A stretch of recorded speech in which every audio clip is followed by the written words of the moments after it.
Ada orang banyak begitu ya. Tetangganya beli kulkas, dia yang kedinginan. Dia yang sibuk dengan kenapa si fulan, kenapa begini. Orang ganti mobil, dia yang terganggu. Kenapa harus terganggu? Biarkan saja dengan keadaannya. Gitu kan. Nah yang kedua, yang boleh. Istilah lainnya adalah ghibta. Ghibta itu artinya kita merasa cemburu pada satu kelebihan yang Allah berikan kepada orang lain, tetapi kita tidak berharap hilang dari dia. Dan kita minta agar Allah berikan kita seperti itu. Nah, di sini disebutkan dua perkara yang dibolehkan. Dan kita memang jadikan sebagai target kita untuk dijadikan motivasi atau motivator buat kita agar kita mau mengerjakan amal soleh. Yang pertama adalah orang yang memiliki harta dan sibuk menginfakkannya. Dan dalam menginfakkan harta ini teman-teman, lebih afdal, lebih besar pahalanya kalau seseorang itu justru keluar untuk berinfak daripada orang yang menunggu. Ya, kalau Bapak Ibu nanti didatangi orang miskin, minta baru Bapak Ibu kasih, ada kerabat yang minta baru dikasih, baik mau pinjam uang atau minta sumbangan misalnya, maka Anda belum dikatakan dermawan di sini. Karena kan nanti diminta baru kasih. Kalau dermawan itu belum diminta, dia yang keluar, dia tahu dia butuh dengan sedekah ini untuk dibawa ketimbangan amalnya, maka dia yang keluar mencari orang-orang miskin itu. Makanya Abdullah bin Abbas dan Abdullah bin Mas'ud radhiyallahu anhum ajma'in, itu mereka tiap hari di depan rumahnya ada orang miskin, mereka selalu kasih, dan pada saat orang miskin itu tidak datang, mereka keluar mencarinya. Di mana nih orang-orang miskin nih? Gitu. Dicari, dikeluar untuk keluarkan infak. Karena kalau kita nunggu orang, Bapak Ibu sekarang, kalau Anda tinggal di satu komplek, ada security-nya, ya, nggak mungkin ada orang miskin masuk untuk minta-minta. Kira-kira kapan kita berinfak? Orang kita dari dalam garasi mobil, rumah sudah naik mobil dan sudah siap untuk ke kantor. Kalau kita sudah lewat, keluar dari pintu komplek perumahan, kita sudah ke jalan raya, langsung ke kantor. Kapan berinfaknya? Ya. Tapi kalau orang keluar memang sengaja buat program ini sangat bagus. Saya kenal seorang teman ya, Jazakallah khair, beliau menanamkan sifat dermawan pada dirinya ini dan menerapkan kepada anak-anaknya. Ada satu program unik yang beliau lakukan dan hampir di setiap kesempatan ceramah kadang-kadang saya sampaikan gitu. Tanpa saya sebutkan nama beliau, tapi subhanallah programnya sangat bagus. Di hari Sabtu dan Ahad yang anak-anaknya libur sekolah, itu dia mengajarkan anak-anaknya untuk sedekah. Jadi dia pergi sama anak-anaknya belanja beras, terus kemudian snack-snack, segala macam apa yang dia mampu. Terus diajak anak-anaknya untuk, ayo kita packing ini. Di packing rapi, kemudian diajak anak-anaknya jalan. Dia bilang sama saya, Ustaz, saya jalan, saya tidak menentukan jalan saya. Ini dia ya, program dia pribadi. Dia bilang, saya jalan, misalnya pekan ini, saya jalan nih, saya masuk tol mana misalnya. Lalu saya keluar aja, tanpa ada tujuan gitu. Keluar ke satu pintu tol, lalu kemudian saya masuk ke gang-gangnya gitu. Setiap ada orang miskin saya temui, maka saya langsung berikan, ajak anak-anak untuk berikan gitu. Sampai program dia itu keluar kota Jakarta. Ke Jawa Barat, ke Jawa Tengah, sampai ke Jawa Timur. Dia bilang berapa kali saya keluar dari tol, saya tidak tahu itu perkampungan apa, saya main mampir aja. Mampir masuk ke gang, masuk ke dalam-dalam itu, saya temukan ada orang-orang miskin hidup di pinggir-pinggir kali. Ya, mereka susah. Ada yang sampai punya anak, tidak punya baju sekolah. Dia tunggu dulu kakaknya pulang sekolah, baru dia gantian baju. Atau dia pinjam tetangganya punya. Kalau tetangganya yang sekolah sore, masuk siang, nah dia masuk pagi dia pinjam baju. Karena susahnya gitu. Tapi dia coba. Dan semampunya. Misalnya dia bisa buat 10 paket saja. Ya udah 10 paket saja. 20 paket dia coba. Tapi yang terjadi adalah pendidikan yang sangat luar biasa kepada anak-anaknya. Jadi anak-anaknya muncul, tumbuh besar dalam kondisi, maksud saya di sini tumbuh besar ya, dalam kondisi mereka itu dermawan. Mereka sudah menjadi orang yang sosialis gitu. Nah ini sangat bagus gitu ya. Nah ini contoh. Jadi kita coba berusaha membuat program-program. Jadi berinfak itu dengan kita keluar mencari dan merasa butuh itu jauh lebih afdal dibandingkan kita tunggu ada orang minta. Kalau orang minta kita berikan, tapi jangan tunggu itu saja. Sehingga setiap saat amal dalam sedekah ini dicatat oleh Allah Subhanahu wa ta'ala. Ya. Ini poin penting. Kemudian yang kedua adalah orang yang Allah berikan ilmu. Allah berikan dia ilmu agama, dia faham lalu dia ajarkan. Nah ini wajar kita cemburu dengan dia, tapi cemburu yang sifatnya gibto tadi. Tidak berharap orang itu jadi bodoh, jadi cacat, enggak. Kita berharap Allah berikan juga kita ilmu, dan kita juga mengajar seperti mereka. Dan ada sebuah hadis yang perlu saya tekankan kembali, Bapak Ibu sekalian. Kata Nabi SAW, manusia 4 golongan. Dari yang paling baik sampai yang paling buruk. Nah yang paling baik yang pertama adalah penggabungan dua hal ini. Kata Nabi SAW, golongan pertama yang terbaik adalah yang Allah berikan kepadanya ilmu dan harta. Dia udah punya ilmu agama, dia kaya raya. Dan dia sibuk menghabiskan keduanya di jalan Allah. Dia mengajar agama, dia juga sibuk berinfak. Ini yang golongan terbaik. Makanya Bapak Ibu berdoa sama Allah, apalagi sekarang Ramadan, berada di 2 kota suci ini insya Allah. Minta ya Allah karuniakanlah hambamu ini ilmu dan harta. Dan mudahkan aku, atau mudahkan hambamu untuk menghabiskan keduanya di jalanmu. Kita minta itu. Selalu rutinkan dalam doa antara azan dan iqamah, lagi sujud, sepertiga malam, doa selalu. Gitu. Supaya Allah berikan ini. Kemudian golongan kedua, yang Allah kasih ilmu tapi nggak dikasih harta. Dia alim tapi dia nggak miskin, nggak punya harta. Cuman orang seperti ini karena punya ilmu, dia bisa meraih derajat orang yang pertama. Kata Nabi SAW, dia berkata, ya Allah, andai saja engkau memberikan aku seperti yang engkau berikan kepada orang ini, golongan yang pertama, maka aku akan kerjakan yang sama. Dia punya ilmunya, dia tahu infak itu besar pahalanya, tapi dia nggak punya apa-apa, dia miskin. Dia bergejolak dalam jiwanya, dia mengatakan, ya Allah, benar-benar dia niat tulus, kalau seandainya engkau berikan aku harta seperti dia, aku akan buat yang sama. Bangun masjid juga, rumah anak yatim, bantu janda-janda, segala macam. Kata Nabi SAW, fahuma fi ajri sawa. Maka ini dua-duanya sama pahalanya. Tapi yang kedua ini benar-benar tidak punya harta ya. Nggak boleh Bapak Ibu punya harta bilang sudah saya niat aja deh. Ya. Jadi harus memang dia kalau dia tidak punya, tapi kalau ada dia akan berinfak. Golongan ketiga, ini Allah kasih harta tapi tanpa ilmu. Kaya raya tapi nggak tahu agama. Jadi perlu diperbaikin ya, karena banyak di negara kita seperti ini. Mereka punya kedudukan, punya jabatan, tapi nggak tahu agama, nggak tahu mana halal, mana haram. Sehingga mereka menjerumuskan harta-harta yang Allah amanahkan itu, menjerumuskan dirinya kepada maksiat. Buat diskotik, karaoke, bar, dan segala macam. Akhirnya banyak dosa dia panen dari hartanya. Ini buruk ini. Yang keempat yang lebih buruk lagi.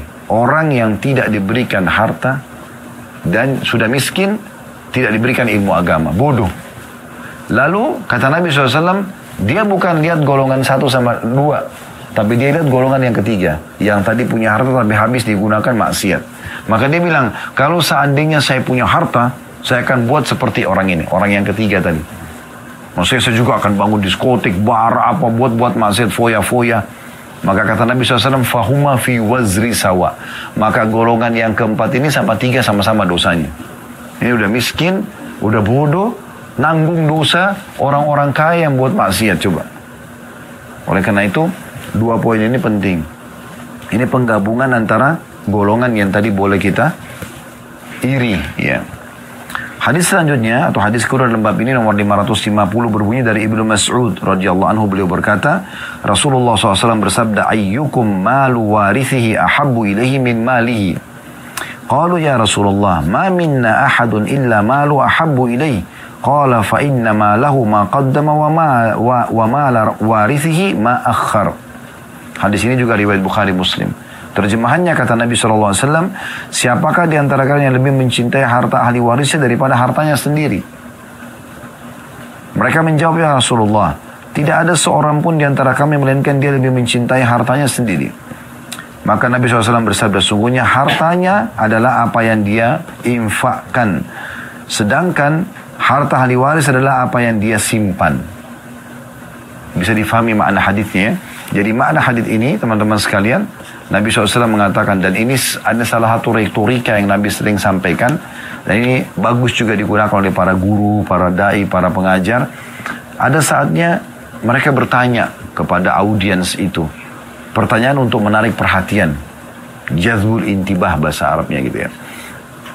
Maka Nabi SAW begitu, bertanya, siapa di antara kalian yang lebih mencintai hartanya daripada harta ahli warisnya? Maksudnya adalah harta yang dia pakai selama dia hidup, mana yang dia suka itu, atau harta yang dia tinggalkan pada saat dia mati, ahli waris yang kelola.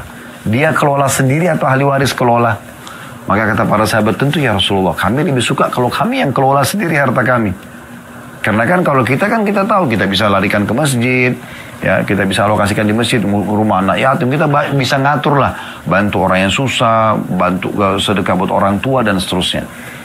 Lalu tidak ada seorang pun kata para sahabat kecuali dia lebih suka mengelola hartanya daripada mengelola harta ahli waris. Kata Nabi SAW, ketahuilah hartamu sebenarnya adalah harta yang kau infakkan selama kau hidup. Dan harta ahli waris yang kamu tadi bilang kamu tidak suka kalau mereka yang kelola adalah yang kau simpan. Sekarang kalau kita nabung di rekening kita misalnya, pada kita matikan mereka yang kelola. Iya kalau mereka bangun masjid. Kalau mereka pakai maksiat misalnya, bukan tidak boleh tinggalkan untuk ahli waris ya, bukan. Tetapi maksudnya adalah selama hidup gunakan. Gunakan saja. Tapi kan Ustaz kalau saya pakai nanti dari rekening saya habis uangnya. Itulah pemikiran kapitalis. Islam mengatakan tidak. Tadi sudah kita bacakan surah Saba di awal firman Allah SWT. Kita infakkan nih. Allah bayar kontan itu. Dalam hitungan beberapa hari saja Allah ganti nanti. Gak usah khawatir. Bolak-balik kami praktekin itu. Ya. Kita sedekahkan, kasih ke orang. Ada saja jalan, ada yang orang pernah utang, baru bayar. Ada orang yang tiba-tiba WA atau beritakan ke saya, Ustaz saya baru transfer ya buat Ustaz. Loh, apa ini? Enggak, pokoknya saya cuma mau begini dan begitu. Dan jumlahnya banyak gitu. Ini saya berpikir dari mana kok tiba-tiba orang ini melakukan ini. Baru teringat, ternyata baru kemarin orang minta tolong, kita cuma bantu. Enggak besar gitu ya. Dan ingat ya, kadang-kadang Allah itu kalau mau memberikan sesuatu yang besar pada hambanya, Allah datangkan ujian. Misal, kita lagi butuh duit. Dan uang kita pas-pasan. Tiba-tiba ada kerabat yang telepon butuh bantuan. Tiba-tiba ada orang susah, tetangga atau siapa minta bantuan. Sebenarnya banyak orang tidak paham. Kunci supaya sukses apa yang kita inginkan, ini dulu nih. Kalau kita bantu di sini, nanti di sana jadi sukses. Tapi kan kita tidak digoda oleh syaitan. Ya. Wah, ini kalau saya kasih, nanti saya juga butuh nih. Kan begitu. Itu semua bisikan syaitan. Makanya para sahabat Nabi Ridwanullah alaihim mempraktikkan ini luar biasa gitu. Di antaranya Sa'ad bin Ubadah radhiyallahu anhu. Beliau karena sangat yakin dengan hadis-hadis seperti yang kita baru bahas tadi. Dan banyak hadis-hadis yang lain dalam bab ini. Itu sampai beliau setiap hari dia ajak anaknya namanya Qais. Qais ini sahabat Nabi juga. Dia bilang, hai Qais, ini gudang hartaku. Dia bilang, ayahnya bilang ini, Sa'ad mengatakan. Ini salah satu tokoh pemimpin orang Ansar di Madinah di sini dulu. Dia mengatakan, hai Qais, ini gudang harta ayah. Gudang hartaku. Maka infakkan sesukamu.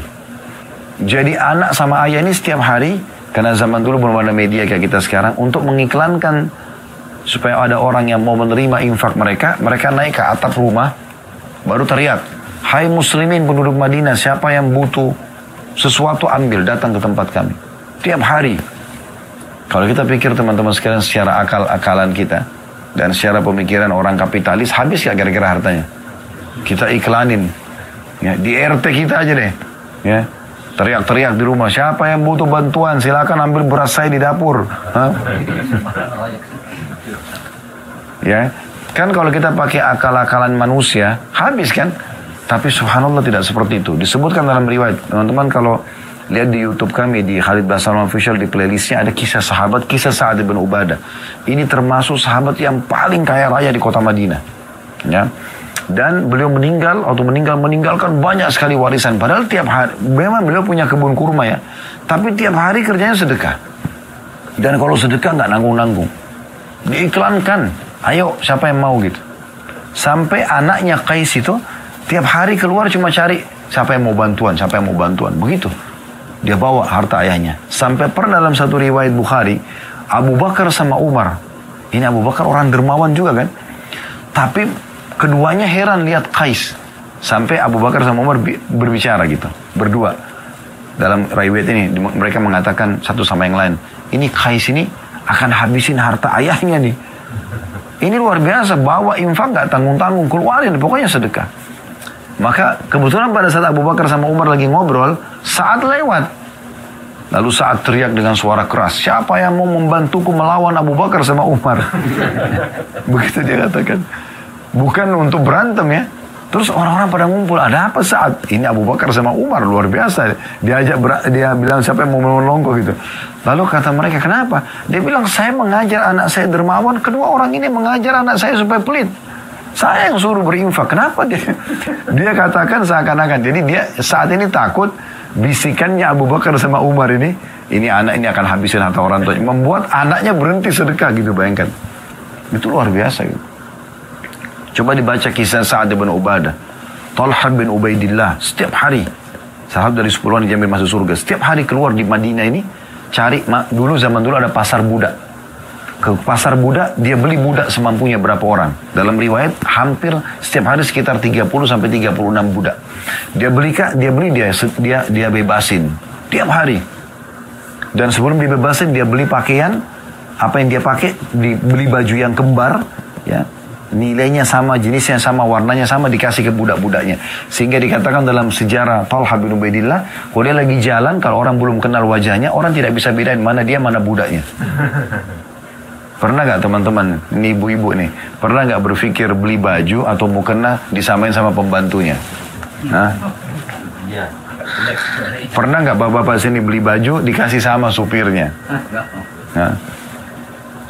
Pernah nggak kita masuk ke satu restoran, kita makan enak, beli porsi yang sama, kasih tukang parkir, pernah nggak? Nah itu yang perlu dipraktekin tuh. Ini yang kita pelajari pagi ini. Kalau bapak ibu pulang fahami dan prakteknya sudah cukup buat saya. Itu penting.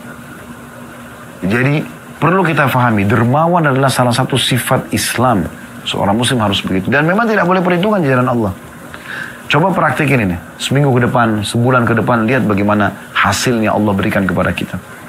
Dan Allah akan balas kita itu bukan hanya sekedar mengembalikan uang. Allah itu tidak pernah cara hitungnya teman-teman. Kita kasih satu di jalan Allah, Allah kasih satu balasannya. Tidak pernah begitu. Pasti kita kasih satu, Allah kasih 10, 30, 100 balasannya gitu. Ya, sudah begitu. Bahkan Allah memastikan, Inna Allah yarzuqu man yasha'u bighairi hisab. Allah kalau sudah memberi rezeki pada orang tanpa ada hitungannya lagi. Emang sudah begitu. Coba praktikin ini. Insya Allah, ya Allah SWT akan berikan rezeki. Saya beberapa hari yang lalu ketemu sama seseorang, Masya Allah masuk di Jakarta dengan baju di badan. Sekarang pendapatannya sudah miliaran. Dan dia bilang, Ustaz saya terinspirasi dengan kisah Ustaz tentang Abdurrahman bin Auf. Bagaimana masuk ke Madinah. Dari Mekah, semua hartanya diambil oleh orang-orang Quraisy yang kafir pada saat itu. Istrinya pun tidak ikut dalam kondisi kafir. Baju di badan. Tapi dia datang. Lalu Nabi SAW persaudarakan sama Sa'ad. Sa'ad orang kayanya Madinah. Gitu kan. Setengah kebun kurma ini punya dia. Kata Sa'ad kepada Abdurrahman, hai Abdurrahman. Setengah kebun kurma Madinah ini punya saya. Saya kasih kamu langsung. Coba bayangkan ya, bapak ibu punya perusahaan 2, baru kenalan sama orang yang datang ke kota kita. Misal kita di Jakarta nih, ada pendatang dari Malang. Nggak kenal, nggak apa. Cuma karena saling mencintai karena Allah ini menjaga ukhuwah. Baik ini satu perusahaan di Tamrin, ambil aja. Kayaknya mustahil benar ya. Tapi begitu saat ini setengah kebun kurma saya ambil. Tidak cukup sampai di situ. Saya punya 2 orang istri. Lihat salah satunya, yang kau suka saya ceraikan, setelah iddah kau nikahi. Ini menceraikan istri yang sudah biologis sama kita nggak gampang. Tapi lihat bagaimana iman mereka. Dan benar-benar, bukan dia bilang ya, ini istri saya yang tua yang kau pilih, enggak. Lihat salah satunya, yang mana kau suka, itu yang saya ceraikan lalu kau nikahi. Tapi Abdurrahman orang yang luar biasa. Makanya kalau dengar kisah begini harus sampai habis. Ya, Abdurrahman bilang begini, semoga Allah berkahi keluarga, hartamu dan keluargamu. Maksudnya saya tidak terima tadi penawaran untuk dikasih setengah kebun kurma, satu perusahaan atau setengah perusahaan, saham perusahaan diberikan semua. Enggak, saya enggak mau. Dan saya semoga Allah berkahi keluargamu. Saya jangan ceraikan istrimu. Tunjukkan saja di mana pasar buat saya. Lalu Abdurrahman masuk ke pasar Madinah. Dia cari pasar Madinah. Waktu itu kebetulan yang paling banyak dijual adalah peralatan perkebunan, karena Madinah ini penuh dengan kebun kurma. Ya, makanya teman-teman biasa kalau kita datang umrah begini kan salah satu oleh-olehnya Madinah kurma, gitu kan. Jadi terkenal kurmanya memang dari dulu sampai sekarang. Maka dijadikanlah sebagai sumber itu. Tapi Abdurrahman radhiyallahu anhu, beliau masuk ke pasar. Lalu beliau lihat, oh yang paling banyak dijual peralatan perkebunan. Maka dia datang ke satu toko yang besar. Dia bilang, bisa nggak? Saya ini muhajir, orang datang dari Mekah, hijrah. Saya ambil beberapa cangkul di sini. Jatuh tempo, besok saya bayar. Maka yang punya toko orang Ansar, dan waktu itu mereka sangat kuat ukhuwahnya. Oh silakan ambil saja, mau berapa saja ambil. Maka Abdurrahman jalan kaki di pasar itu, tawarin orang-orang, laku. Dia bayar. Besok ambil lagi begitu, sampai akhirnya punya kios sendiri. Allah berkahi. Ternyata Abdurrahman ini tidak menunggu dia kaya. Sementara dia proses menuju ke kaya itu, lagi bekerja, terus dia berinfak. Dan infaknya tidak nanggung-nanggung gitu. Dia keluarkan yang banyak dari Allah. Sampai akhirnya Allah berikan dia ide-ide. Di antaranya dia lihat ada banyak lahan-lahan di Madinah ini. Lahan itu kosong. Nggak diberdayakan gitu. Maka dia izin kepada Nabi SAW, ya Rasulullah, boleh nggak saya berdayakan ini? Kamu buat apa Abdurrahman? Saya mau buat pasar. Pasar di Madinah cuma itu saja. Buat pasar yang lain. Diizinkan. Lalu Abdurrahman tidak sewakan. Abdurrahman cuma bilang, siapa yang mau membayar sukarela silakan. Dibuatlah sama Abdurrahman kios-kios sederhana pada saat itu adalah orang sewa, sampai akhirnya belum menjadi salah satu orang terkayanya Madinah, ya. Dan kata Nabi SAW, sampai-sampai kalau Abdurrahman menggenggam tanah mungkin dia bisa menjualnya, saking berkahnya gitu, ya.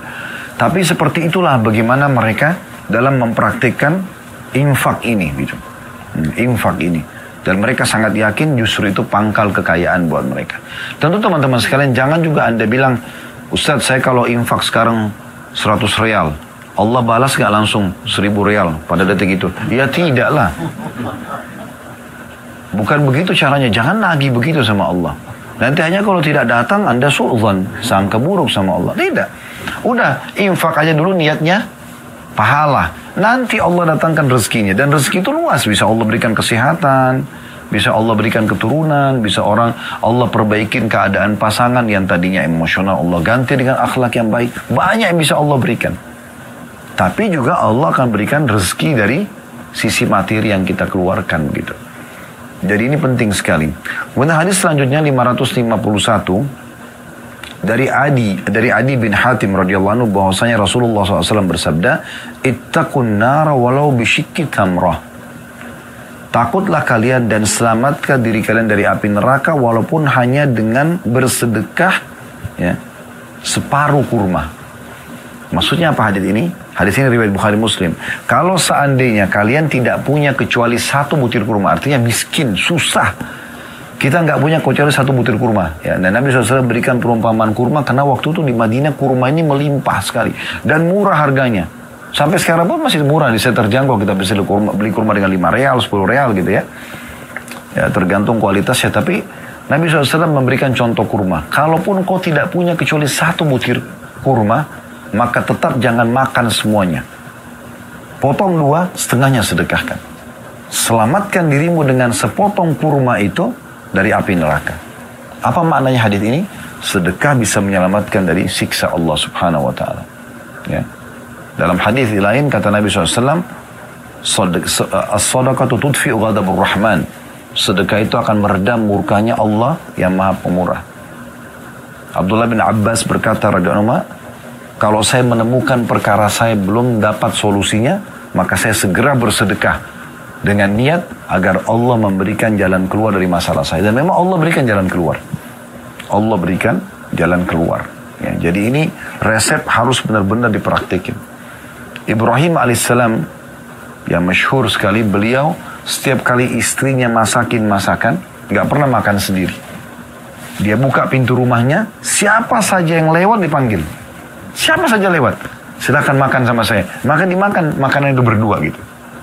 Uwais Al-Qarni, seorang tabi'in yang masyhur yang kata Nabi SAW, afdal tabi'in adalah Uwais Al-Qarni. Dari suku Qarad di Madinah. Masyhur sekali namanya gitu. Uwais Al-Qarni, kehidupannya susah. Dia bukan orang kaya gitu. Tapi ditemukan dia di akhir-akhir hidupnya di Irak, dinukil kisah tentang dia itu mengumpulin makanan-makanan sisa dari buangan orang. Tapi apa yang dia lakukan? Dia tidak menunggu kaya untuk bersedekah. Dia mengambil makanan tersebut yang sudah tidak layak pakai konsumsi dibuang, kemudian yang masih layak itu dipanasin sama dia, ditata lagi, dibagi dua, dikasih orang miskin seperti dia. Jadi tidak menunggu orang kaya untuk bersedekah. Ya. Jadi ini poin juga penting sekali. Bagaimana dari hadis ini kita ambil pelajaran kalau bersedekah itu bisa menyelamatkan dari api neraka. Dan dari sisi lain, bagaimana Nabi SAW memotivasi umatnya agar bersedekah dan tidak tunggu kaya baru bersedekah.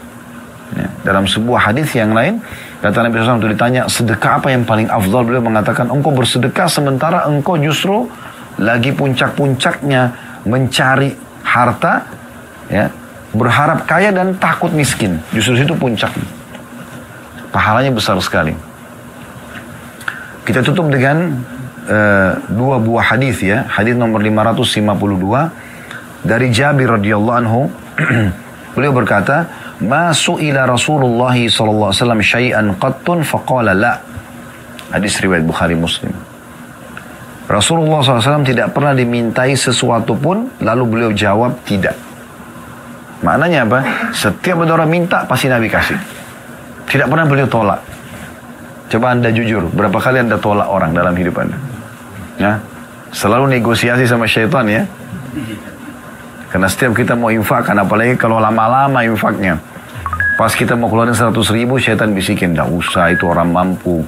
Dicari nilai, ada 50 ribu, ada 5 ribu aja. Mulai sekarang lawan, 100 ribu kasih, yakin Allah akan ganti. Habis itu pergi aja, sudah lupain itu amal. Ya. Insya Allah Allah akan ganti. Saya pernah pulang dari pengajian teman-teman sekarang waktu sebelum pandemi, ada amplop ceramah. Saya pun tidak tahu isinya berapa udah. Tapi saya lihat tebal benar amplop ini. Saya pas mau pulang ke rumah, kebetulan dekat restoran yang kami buka di Condet yang kemarin kita manasik, ada satu ibu-ibu turun di pinggir jalan gitu. Kelihatan dari penampilannya sudah tahu kita orang tidak mampu gitu. Saya coba mengatakan dalam diri saya, ini berapa tahun yang lalu ya. Selama ini selalu berinfak kan kita cari uangnya itu, ya. Mana uang yang kita mau kasih nih. Kalau perlu cari yang paling kecil, ya. Nggak, coba sekarang, praktikin. Lawan. Ya, hilangkan sifat perhitungan di jalan Allah itu. Dengan cara infakkan, coba. Saya ambil semuanya. Infakkan. Kasih semua dengan amplop, nggak usah buka. Di tangan orang itu. Lalu saya jalan. Memang bergejolak dalam jiwa gitu kan. Itu berapa jumlahnya? Bergejolak dalam jiwa. Manusiawi. Tapi kita lawan. Karena setiap ada bisikan syaitan, tugas kita lawan. Kan gitu. Jangan ikutin. Jangan negosiasi. Subhanallah, itu hitungan meter saja itu. Dari situ ke restoran itu dekat sekali. Saya jalan dari situ saya ke restoran penuh sekali konsumen yang datang makan. Dalam hati saya mendapat kayak Allah berikan jawaban gitu. Baru infak tadi. Allah balas spontan gitu. Spontan pulang ke rumah, Masya Allah sudah disiapin makanan. Anak-anak sudah menyambut saya. Dan banyak kegembiraan yang Allah kasih gitu. Ya. Jadi itu tidak bisa dinilai. Jadi coba belajar infak yang terbaik di jalan Allah Subhanahu Wa Taala. Baik. Kemudian kita tutup dengan hadis 553. Di pagi hari seperti ini, ya, hadis ini bicara tentang pagi hari. Bunyinya dari Abu Hurairah radhiyallahu anhu, beliau berkata, Rasulullah SAW bersabda, "Ma min yaumin yusbihul ibadu fihi illa malakani yanzilan. Fayaqulu ahaduhuma Allahumma a'ti mumfikan khalafa, wa yaqulu al-akhir Allahumma a'ti mumsikan talafa." Hadis riwayat Bukhari Muslim. Artinya, tiada hari di mana manusia memasuki waktu pagi hari. Selama kita hidup kayak sekarang, Allah masih kasih umur, gitu kan? Melainkan ada dua malaikat yang Allah turunkan dari langit. Yang satu berkata sambil berdoa, "Ya Allah, lapangkan dan beri ganti kepada orang yang berinfak." Dan yang satu lagi berkata, "Ya Allah, binasakanlah orang yang menahan hartanya." Kata Ibnu Hajar rahimahullah, makna binasakanlah artinya binasakan dirinya dan binasakan hartanya, ya Allah. Itu didoakan buruk oleh malaikat, orang yang masih pelit. Dari hadis ini, teman-teman sekalian, kita ambil pelajaran, ya, bahwasanya infak itu betul-betul sangat dimotivasi dalam Islam. Sampai-sampai Allah turunkan khusus malaikat mendoakan orang yang berinfak. Dan pelit itu adalah sifat yang sangat dibenci dalam Islam. Sampai Allah khususkan malaikat turun mendoakan keburukan bagi orang yang pelit. Anda tinggal pilih yang mana. Mau didoakan kebaikan dengan royal di jalan Allah, Allah pun akan royal dengan kita, atau kita pelit, didoakan kehancuran dan kebinasaan. Ini hadis riwayat Bukhari dan Muslim. Jadi pelajaran penting harus diambil teman-teman sekalian dari hadis-hadis seperti ini, bahwa saja ada motivasi dalam Islam untuk selalu mengeluarkan yang terbaik di jalan Allah Subhanahu wa ta'ala. Ya.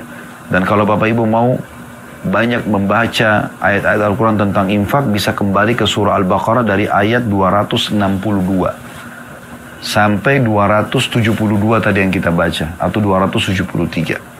Itu banyak sekali Allah SWT jelaskan, diantaranya Allah melarang kita menginfakkan apa yang kalau kita sendiri ya konsumsi itu kita tidak suka. Jadi usahakan sebelum mengeluarkan makanan, nanti kalau ada sisa juga Bapak Ibu mau keluarin tidak ada masalah, tapi jangan tunggu nanti ada sisa baru sedekah. Tapi coba pada saat kita punya makanan, selalu beli di satu restoran misalnya, coba beli porsi lagi yang lain khusus untuk bersedekah ini. Berikan dulu kepada orang, baru kita makan. Saya biasa bilang sama istri di rumah, ada yang Allah amanahkan PRT di rumah misalnya. Kalau kita beli buah, saya langsung bilang, buah ini sebelum saya sama anak-anak sama istri makan, keluarkan langsung buat orang-orang yang bantu kita di rumah. Biarkan mereka nikmati seperti kita nikmati gitu.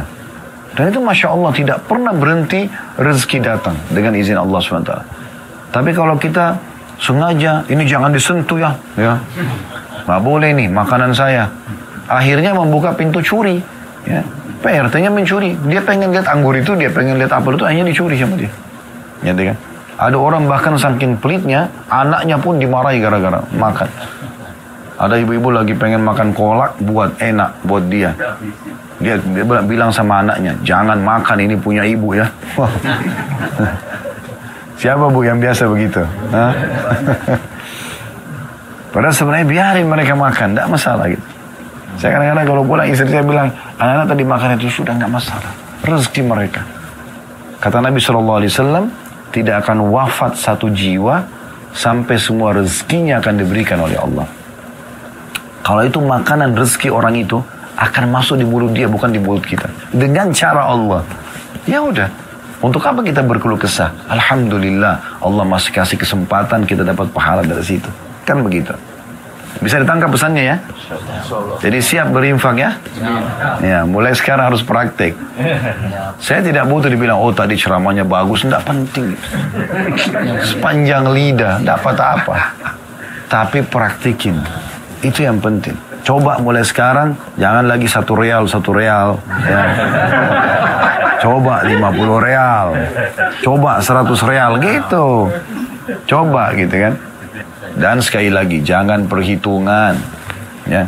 Mau dapat ikan paus pakai kapal tanker. Jangan kail kecil, nggak bisa. Ya.